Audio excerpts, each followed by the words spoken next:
Welcome, everybody. I'm Dr. Singh from WashU, Barnes Jewish Hospital in St. Louis.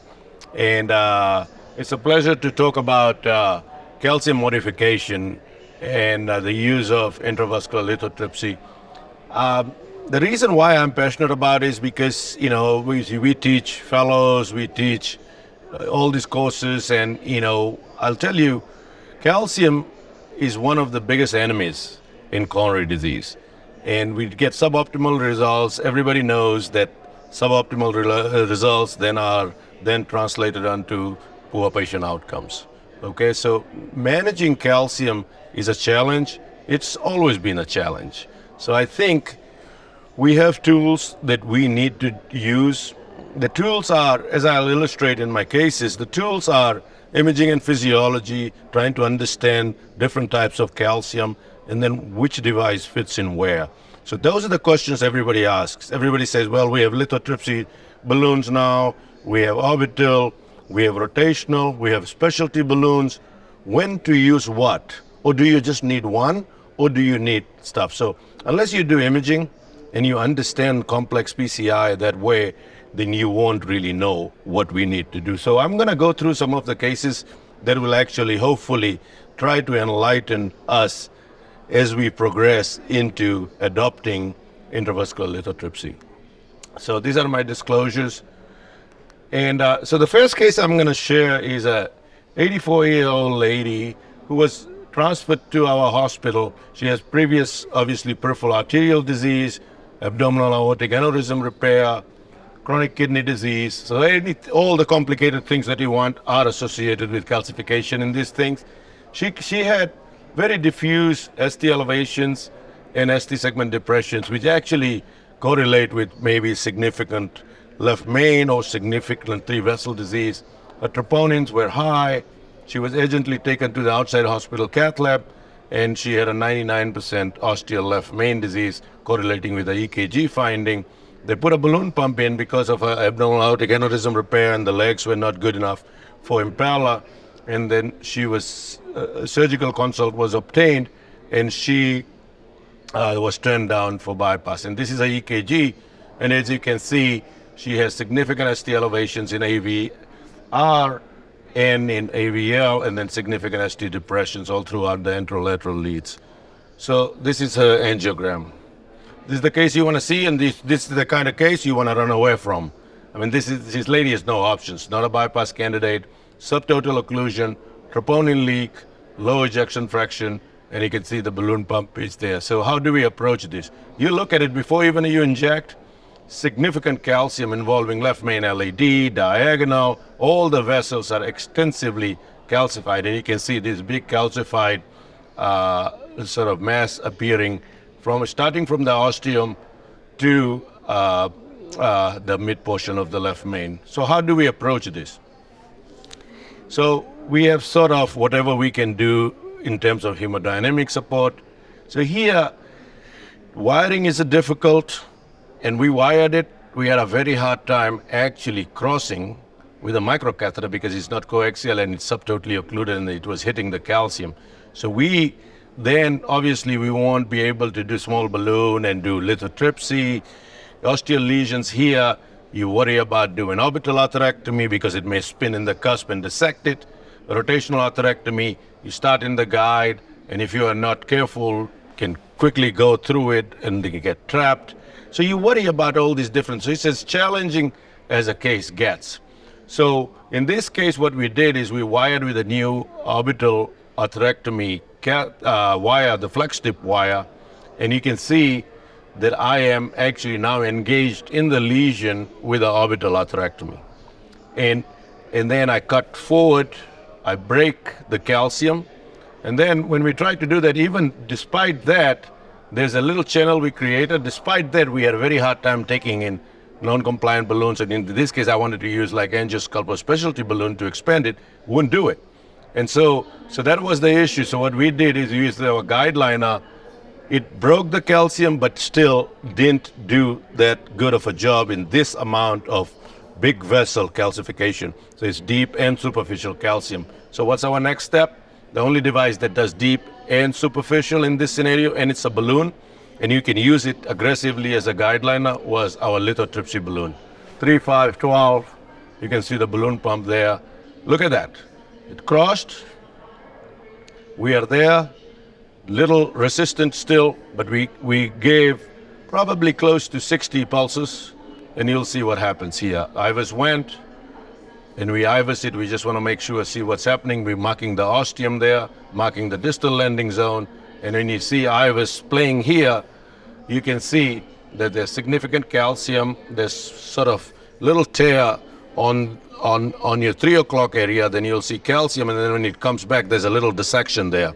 You see, there's a dissection, and that's the area that's actually calcium, and then it jumps from where the most calcium was, which was superficial calcification, right in the left main area.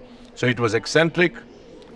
People say with nodular, it sometimes is harder, but it was eccentric, and actually the CSI cut underneath rather than where the calcium was, and so the shockwave balloon actually broke up, and you saw when we were coming back all the fractures that were created from the shockwave balloon. So we had a pretty nice result, and these are the things. And even if you do CSI and it cuts into wire bias in that area, if the calcium is not yielded, your stent is going to look like an ellipse, okay, and that's associated with poor outcomes. That's called eccentricity index. So, but here we were able to then protect the circ, stent the left main, and you'll see that this is the result we get, okay? I will show you the IVUS pictures, and the IVUS pictures are as beautiful as anything. It looks like nothing ever happened, because you can see that's left aorta and that's left main, and it looks circular, right? You cannot achieve a circular lumen like that without doing lithotripsy in this large vessel, affecting the deep calcium and the superficial calcium. Not worried about bias that we showed you could cause a tear because it actually cut into where the calcium wasn't. So it didn't break the calcium. So with this, it actually broke the calcium. So this is a classic case where large vessels with eccentricities, this is the only device that will do the job. Okay, and so this was a pretty great example. If I go back again and look at this result, look like nothing ever happened, right? It's beautiful. So these are the kind of cases that I think with this new technology, to understand where they work better than the other one, it really makes a change, it makes or break those kind of cases. And this case was done. We take the balloon pump out, close the leg. The lady was doing great. The next day after that, she went home. Amazing, right? And she had no options. And this is what the beauty of the new technology that we have. So pretty impressive. All right, I'm gonna show the other case I did last week. 80-year-old lady with moderate ejection fraction depression, shortness of breath, significant shortness of breath, and she has functional mitral regurgitation. She had a diagnostic cath, and they showed me the cath, and her LAD looked aneurysmal and diseased. So I did IFR, which was 0.6, 0.89 or above.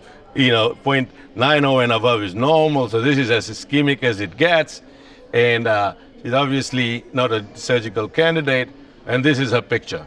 So if you look here, the left main is mild, narrowing distally. You can see severe calcification. You can see this big aneurysm in the middle, and the neck of the aneurysm and past the aneurysm is diffuse calcification. Doesn't project as well as I would like, but you can see that. So the moderate lesion in the mid portion, right here, in the aneurysm neck and stuff. So these are the areas, the neck of the aneurysms. They're so calcified and fibrotic that a lot of times balloons will never yield these, okay? And so think about what you want to do here. If you do rotational or orbital in an aneurysm which has thin wall, you run the risk of perforation, especially if you have bad bias. The only device that works here is what? Absolutely. So it's lithotripsy, and this is, I want to see if it crossed or no. So this is another example, and I'll show you. Most people actually don't know that, and you'll see here, there's the right, has moderate narrowing, not that big. So I took the wire, then I took a shockwave, 3.5 shockwave. It won't cross, but it went into the neck. It won't completely cross the lesion. So what do? It affects the pulses effect, right there. So you can see that it's pretty resistant lesion, I was able to do that one with 10 pulses, and then after that I crossed down. Distally, you see the balloon expands beautifully. This is a prime example that even if it doesn't cross, sometimes you can do a small balloon inflation and try to do it here. I wanted to see if I can get in there and see if it works. So you can get in there, do it, and then it advances. It's beautiful. Sometimes laser used to use that for, if you have a CTO proximal cap, it softens it and allows the balloon to pass. But here, it's beautiful. So most people don't know that, but you can do that. Okay, so we did that. And then this balloon unfortunately ruptured, because if you do a lot, and if you go, we are at 4 atmospheres. So the last one we tried to do at 6 atmospheres and the balloon ruptured. So then we actually took it out, we IVISed it, and then the distal was also right after this area here was this much 360-degree calcium, which we really didn't appreciate on angiogram. It looked like a mild to moderate lesion. It was very bad. So imaging is crucial. So then I took a 3O balloon in there and inflated it, so we yielded it, and then look at this. IVIS went beautifully. Remember, nothing would cross, right? IVIS marked the distal landing zone. This was very bad calcium here, very bad calcium here. Length from here to here is 15, 25, 35. We put a 40 millimeter stent. And this is what IVIS showed you, with after shockwave. Actually, the slides are not in order, but you'll see when we came back, you'll see IVIS coming back. You see the amount of calcium. There was 270 degrees aneurysm, and just before the aneurysm, it jumps, and you'll see severe amount of calcification right in the aneurysm. But all the way around fractured beautifully. Imagine putting a 3 millimeter 35 stent with these two areas where a balloon won't cross, right? And look at how it's expanded. Distal area, this area, beautiful. And then we proximally optimized it, and look at that result. It's as beautiful as a result gets. Post IFR, normal. So you'll see here when we pull back, we'll see the stent. That's the distal stent. You can see it's expanded beautifully. Come back. It's pretty close to circular, not 100% circular, but that's the kind of lumen that you want to create, and the luminal gain was amazing. You can see how big the stent looks proximally. So anyway, so this is a summary of what we did. And so this is the last slide. Really, this is an important slide as to why we do lithotripsy, why we need lithotripsy, and when lithotripsy doesn't work. In this case, first case, we actually used uncrossable, orbital, not enough gain, suboptimal, then we did lithotripsy. Okay, so that was one of that algorithm we followed. And the second one was obviously, aneurysmal remodeling. None of the stuff, most of the other stuff are associated with more adverse outcomes. So this is the only device that I think would work. And also, if you get into the lesion inflated, then you get effect and you can push it in. So, this is a slide that I wanted to share. Mild calcification, obviously, we can use specialty balloons if they don't have expansion. We go to lithotripsy, and you can see the calcium volume index, where it's more than 180 or 270 arc, length is greater than 5, and the thickness on OCT or IVIS is greater than 0.5. They are associated with very poor expansion of non-compliant balloons. So if you have less, you do non-compliant. If you have suboptimal, you do lithotripsy. If it's large, you get, like my case, put it in there, inflate it. If it doesn't cross, obviously you can do that. But if it doesn't cross fully, then you can still use it to then have optimal expansion. And everything is guided by imaging. So you get to learn in complex PCIs, learn imaging and physiology, because they simplify your cases. It also tells you what modality. So if it's thick, superficial calcium, or it's long area of calcification, or it's nodular calcification, different things require different devices. And so to understand where they fit in, to understand biases, to understand all these things will result in you minimizing complication and having optimal results like I showed you. I really believe that if you are fixing a left main which is 5.0, the amount of calcium you have is huge. So if you can use a 4.0 actually cracks, and if you look at 2.5, 3.5 to 4.0 and the amount of crack you get and the amount of pulse that you transmit, that actually affects the deep and superficial calcium, and you get a pretty good gain. Okay, like our cases that we showed. So we had a 3.5 and we proximally optimized to 4.5. Okay, so you really get a good gain. So larger vessels, this device is probably the best. The orbital can be good, but orbital still, it won't touch and don't cause too much of that wave that breaks into the deep calcium, more so superficial calcium. So if you have both, which you proximal vessels, ostial rights, ostial left mains, or even distal left mains, they usually have deep and superficial calcium, like peripherals. And those are the ones that really have. And so I think these things fit in those scenarios very, very well. Thank you very much.